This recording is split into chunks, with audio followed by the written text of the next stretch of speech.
नमस्कार, ये आकाशवाणी शिमला है। अब आप राजकुमारी चंदेल से प्रादेशिक समाचार सुनिए।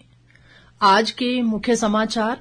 मुख्यमंत्री सुखविंदर सिंह सुक्खू ने कहा, ड्रग माफिया के खिलाफ प्रदेश में बनाया जाएगा एंटी ड्रग एक्ट। उप मुख्यमंत्री मुकेश अग्निहोत्री ने परिवहन क्षेत्र से संबंधित कई मामलों पर केंद्र से सहयोग का किया आग्रह। प्रदेश में सड़क दुर्घटनाओं में वर्ष 2023 की तुलना में 2024 में उल्लेखनीय कमी दर्ज। और स्वास्थ्य मंत्री धनीराम शांडिल ने कहा, प्रदेश में एचएमपीवी का कोई मामला नहीं, लोगों से सावधानी बरतने का अनुरोध। अब समाचार विस्तार से।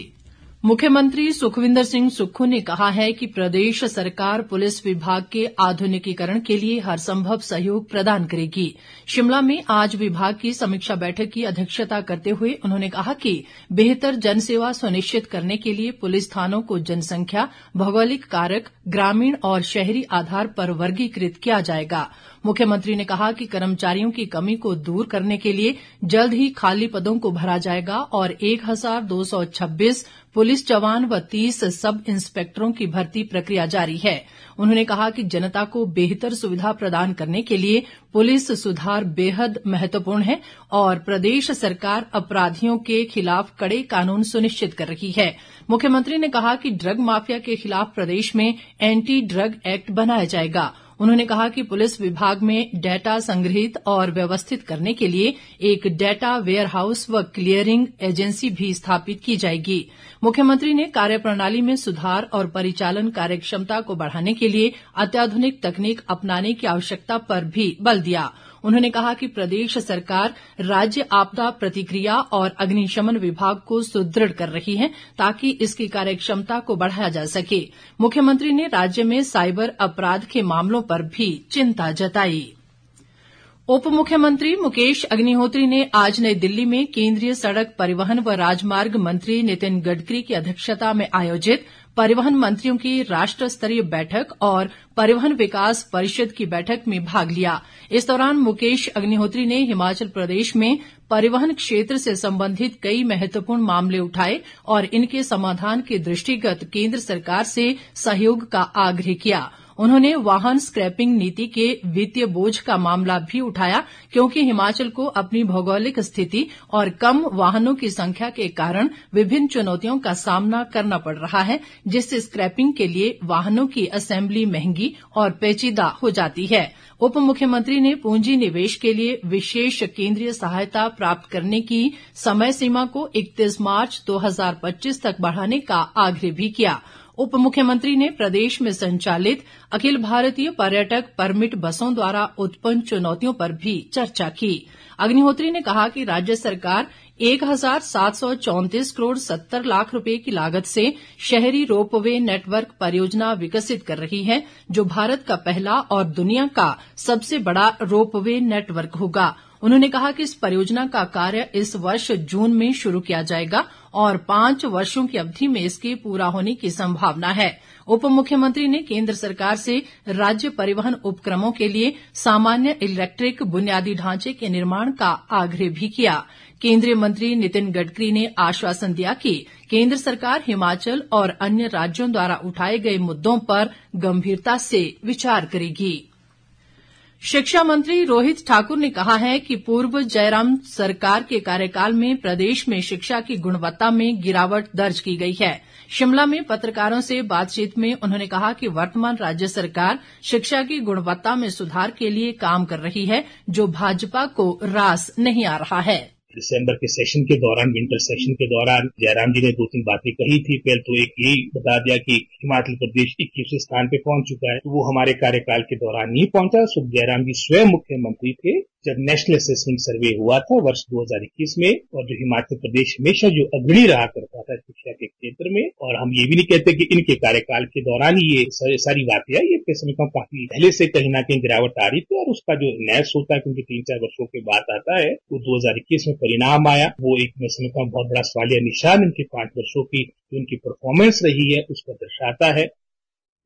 प्रदेश में बंद आउटसोर्स भर्तियों को लेकर रोहित ठाकुर ने कहा कि ये मामला न्यायालय में विचाराधीन है। उन्होंने कहा कि आउटसोर्स भर्तियों में खामियों को दूर कर सुधार की आवश्यकता है। विगत 2 वर्षों में बहुत से ऐसे शिक्षा विभाग में रिफॉर्म सुधार किए गए हैं, जिसके माध्यम से क्वालिटी एजुकेशन जिसमें कहीं न कहीं कुछ कमी देखने को मिल रही है, उसमें सुधार हो। और उसी सोच के साथ चाहे मर्जर ऑफ स्कूल्स की बात थी, वो हमारी सरकार ने वो कार्य प्रारंभ किया। उदाहरण के तौर पे अगर हम कंसोलिडेशन की बात करें, स्ट्रेंथनिंग ऑफ एजुकेशन डिपार्टमेंट की बात करें, मात्र हिमाचल प्रदेश में नहीं पूरे भारतवर्ष में कोई भी प्रदेश सरकार हो, किसी भी पार्टी के द्वारा वो मैं समझता हूँ चली हुई सरकार हो, हर जगह कंसोलिडेशन हो रही है। गवर्नमेंट ऑफ इंडिया के ये निर्देश है। कृषि व पशुपालन मंत्री चंद्र कुमार ने कहा है कि किसानों, बागवानों व पशुपालकों को आर्थिक रूप से सुदृढ़ करना प्रदेश सरकार की सर्वोच्च प्राथमिकता है। उन्होंने आज पालमपुर में 1 करोड़ 91 लाख रुपए की लागत से बनी प्रदेश की पहली आईवीएफ प्रयोगशाला का शुभारंभ किया। चंद्र कुमार ने कहा कि ढगवार में लगभग 250 करोड़ रुपए की लागत से दुग्ध प्रसंस्करण केंद्र स्थापित किया जा रहा है, जिसमें प्रतिदिन 1.5 लाख लीटर दूध प्रसंस्करण की सुविधा होगी। ताजा समाचारों के लिए आप हमारे Facebook page all India radio news Shimla, x handle @AIR News _ और YouTube channel AIR Shimla news पर लॉग इन कर सकते हैं। बाकी समाचार अंतराल के बाद। प्रादेशिक समाचार बुलेटिन में एक बार फिर आपका स्वागत है। बाकी समाचारों में प्रदेश में वर्ष 2023 की तुलना में 2024 में सड़क दुर्घटनाओं में 6.48% की कमी दर्ज की गई है। मुख्यमंत्री सुखविंदर सिंह सुक्खू ने कहा है कि सड़क दुर्घटनाओं और इनसे होने वाली मृत्यु दर में कमी प्रदेश सरकार, कानून प्रवर्तन एजेंसियों और नागरिकों के सामूहिक प्रयासों का प्रमाण है। विस्तृत ब्यौरे के साथ हमारी सहयोगी।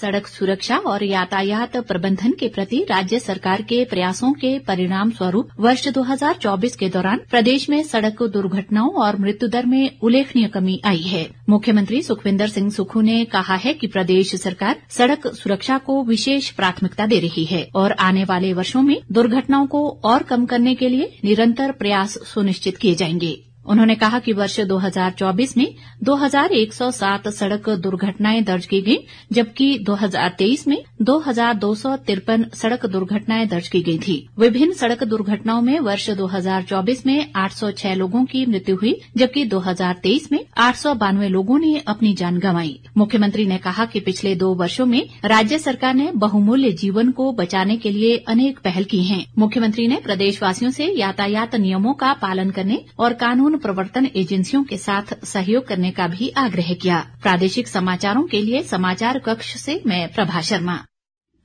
इस बीच शिमला के उपायुक्त अनुपम कश्यप और पुलिस अधीक्षक संजीव कुमार गांधी ने आज शिमला में सड़क सुरक्षा अभियान का शुभारंभ किया। इस दौरान उन्होंने सड़क सुरक्षा अभियान के तहत सीएमपी क्रॉसिंग पर वाहन चालकों को पत्रक वितरित किए और यातायात नियमों का सख्ती से पालन करने का आह्वान किया। इस अवसर पर उपायुक्त ने बताया कि जिले में ये अभियान 31 जनवरी तक आयोजित किया जाएगा और 31 जनवरी को गेटी में व्यापक स्तर पर कार्यक्रम का आयोजन होगा। इससे पहले उपायुक्त अनुपम कश्यप की अध्यक्षता में सड़क सुरक्षा माह को लेकर एक बैठक भी आयोजित की गई। स्वास्थ्य मंत्री कर्नल धनीराम शांडिल ने कहा है कि ह्यूमन मेटान्यूमो वायरस एक सामान्य वायरस है और इससे घबराने की आवश्यकता नहीं है। स्वास्थ्य मंत्री आज शिमला में HMPV वायरस के संबंध में स्वास्थ्य अधिकारियों के साथ एक बैठक की अध्यक्षता करते हुए बोल रहे थे।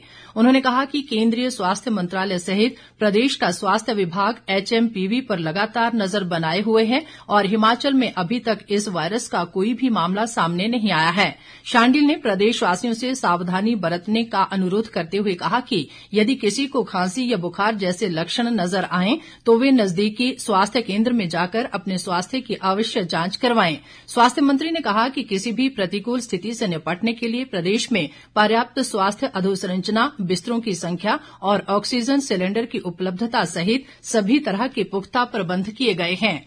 इस बीच आईजीएमसी शिमला के मेडिसिन विभाग के सहायक प्रोफेसर उषेंद्र ने बताया कि ह्यूमन मेटान्यूमो वायरस एक सामान्य वायरस है जो ज्यादातर बच्चों, वयस्कों और कमजोर प्रतिरक्षक क्षमता वाले लोगों में फैलता है। ह्यूमोमेटा वायरस जो आया है चाइना से, उसका हमें क्या करना है? घबराने की कोई बात नहीं है, क्योंकि जब भी हम घबराते हैं, पैनिक करते हैं, दहशत में आ जाते हैं, स्ट्रेस नहीं लेना है। सर्दियों में जो विशेषकर ध्यान रखा जाए, अच्छे से समय समय पर हाथ धोते रहना, अपना एक सोशल डिस्टेंसिंग थोड़ा सा बनाए रखना, ओवर क्राउडिंग में ज्यादा नहीं रहना है। जब भी आसपास बैठे तो क्लोजनेस हो तो मास्क जरूर लगा के रखें, और खासकर जिनमें लक्षण पहले से हैं उनको तो मास्क लगाने की हिदायत दोबारा से मैं बोलूंगा कि लगा सकते हैं।